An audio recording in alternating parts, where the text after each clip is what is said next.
Just like in the other video from the previous steps, we'll be filing and removing the paint from the edges of some of the parts to give them a more machined look.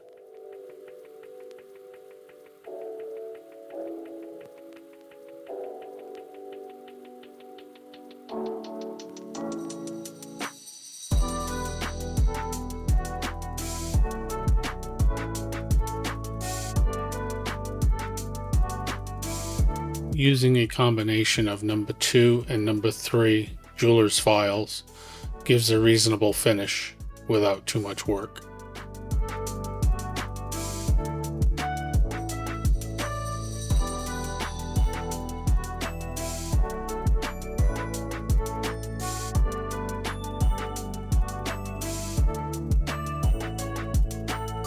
Checking with the other side to make sure I do the same surfaces on both sides for consistency.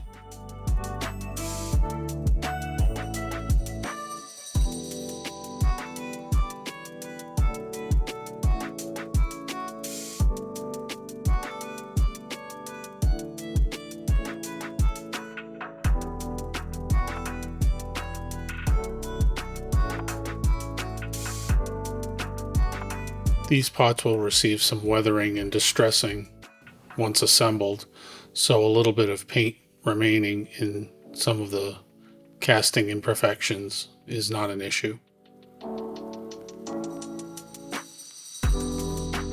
Using a jeweler's vise to hold the smaller parts for some of the angles you have to file on is very helpful.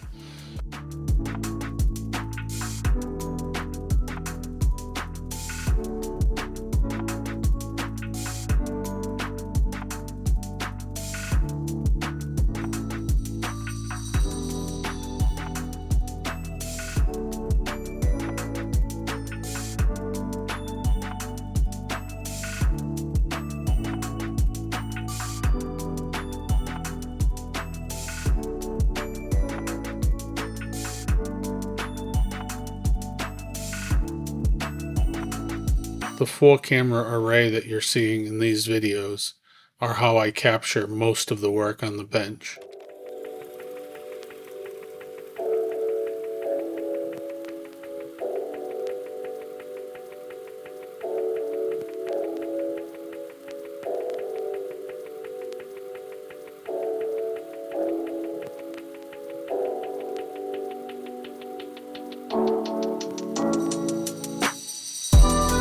Although these parts are made to very high tolerance, and the castings in general for the Agora model has been very, very good, the paint does get into the holes where these self-tapping screws go. So a little bit of tapping oil on the screw and treating the screw like a tap, backing out a half turn every few turns to break the chips and help it thread in nicer. The tapping oil is a huge advantage and makes a big difference.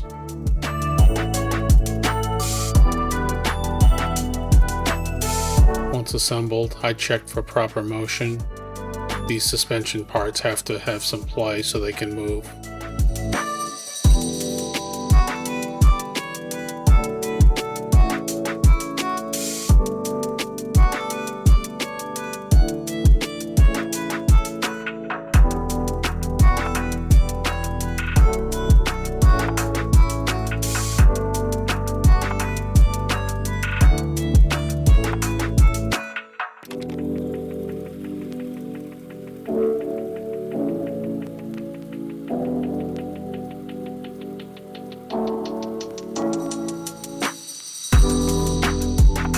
The finished assembly looks pretty good. It'll require some additional weathering.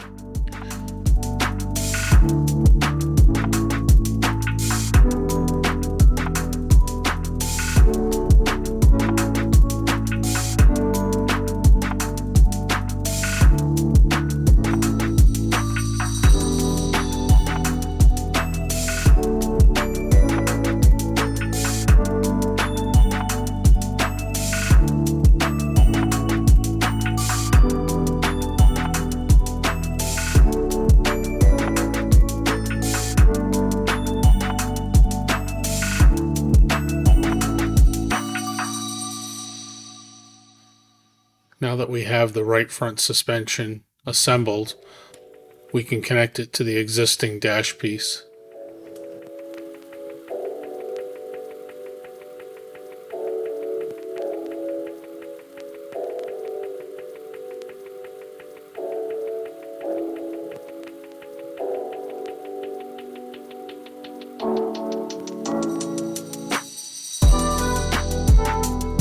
I got this part wrong the first time, and I had one of the suspension arms mounted incorrectly. I removed it, corrected it, and put it back. Just comparing the two sides, I believe this is where I realized I had one of them backwards.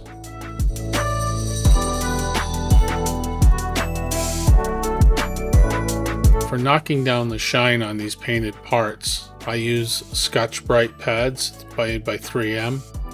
These white pads are the least aggressive pad they make, I believe.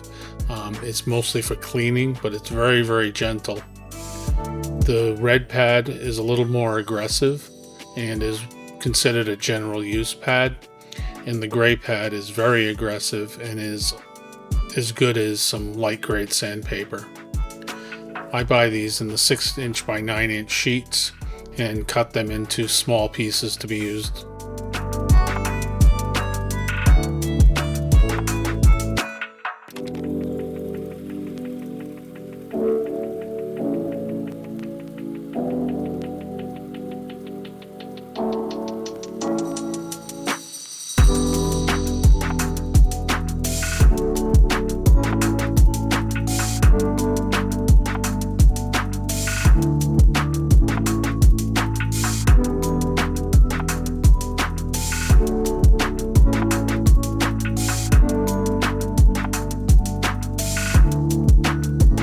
The white pads are also very good for wiping down a 3D printer print bed. They're not aggressive enough to cut into the PEI sheet. They do give the surface a little bit of tooth.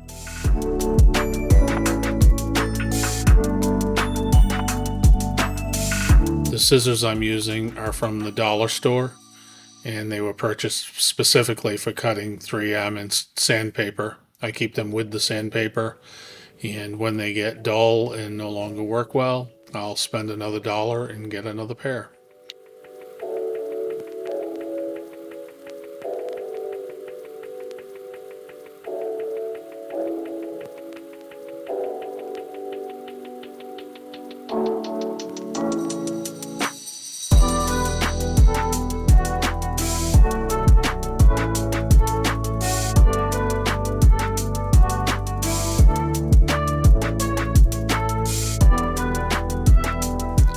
The 4-camera shot in this particular image shows the different cameras that I use.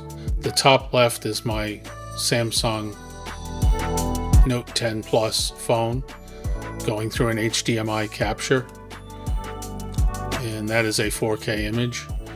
The top right, which is the overhead camera, is a 1080p Logitech webcam, and the bottom two images are 720p Logitech webcams.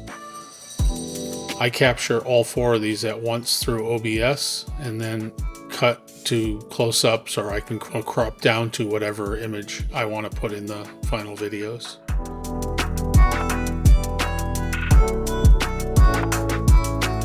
You can see on the overhead my phone and the small desktop camera I have on a tripod.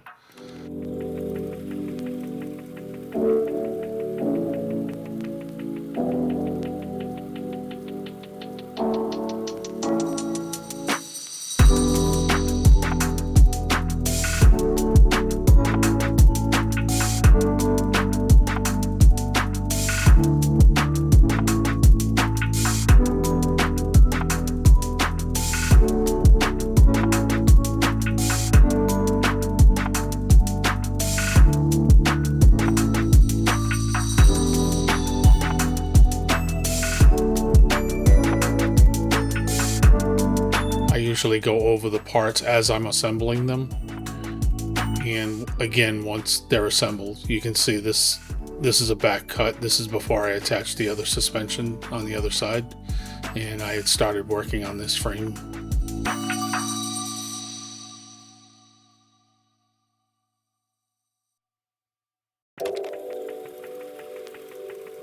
The next shot we're going to go to is me painting and adding the weathering. Again, weathering is a multi-step process. I weather some of the parts as I'm assembling them. I do sub-assemblies, and then once the car is finished and as I get through the larger assemblies, I give them a once-over again if they need it. The entire car will probably get a bath in some sort of grime and be wiped down or blown off in a way that gives it the appearance of finishing a race.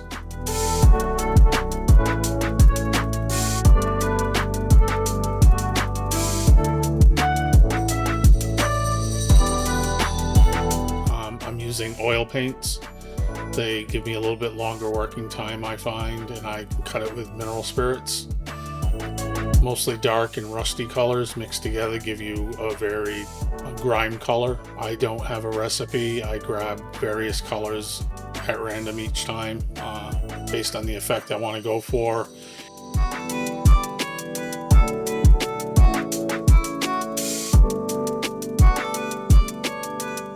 Standard coated playing cards are an excellent shop tool to have for doing things like this. They don't absorb water because they're coated, and they're exceptionally cheap and readily available. They work well for paints and epoxies, and as a temporary masking edge for airbrushing.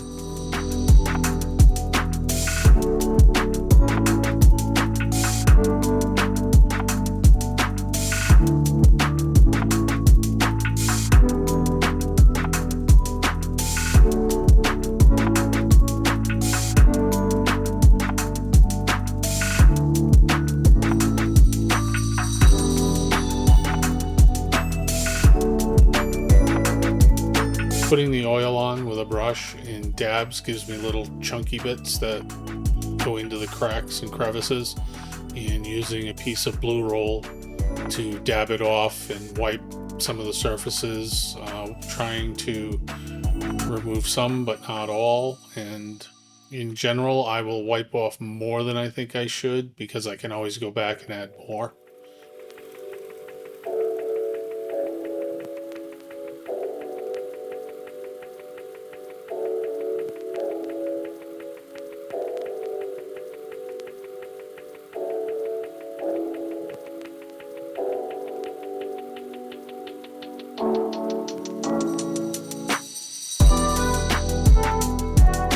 Here's a look at the final grime on the parts. You'll see little chunky bits around the holes where the paint's been removed and then covered with oil paint.